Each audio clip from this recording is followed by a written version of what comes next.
बाजार।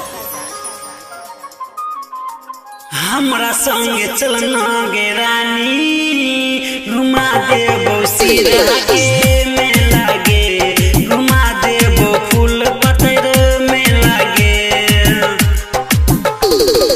हमरा संगे चलना गे रानी, घुमा देबो सिरा के मेला गे, घुमा देबो फूल पतर मेला गे।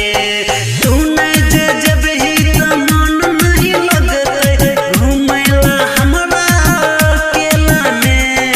हमरा संगे चलना गे रानी, घुमा देबो सिरा के मेला गे, घुमा देबो सिरा के मेला गे।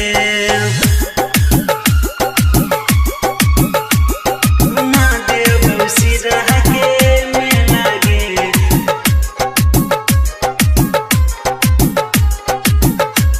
घुमा देबो सिरा के मेला गे। Music by DJ Umesh, Shukipur बाजार।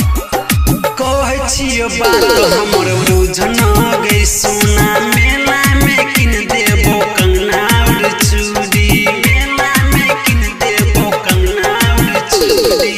कहै छियो बात हमर बुझना गई सोना, मेला में किन देबो कंगना और चूड़ी। आई नहीं जबही तो बड़ा दुख है, तो बाद में तू पछतेबही गे। हमरा संगे चलना गे रानी, घुमा देबो सिरा के मेला गे, घुमा देबो फूल पतर मेला गे, घुमा देबो सिरा के मेला गे।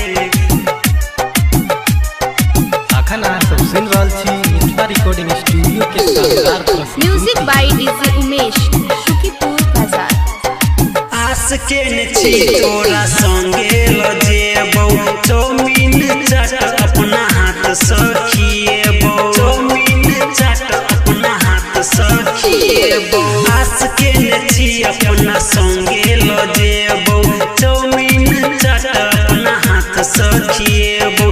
जखने उमेश सुमन सुरतिया के खुश रहबे संग मेला में। हमरा संगे चलना गे रानी, घुमा देबो सिरा के मेला में, घुमा देबो फूल पतर मेला में। Presented by Mithila recording studio.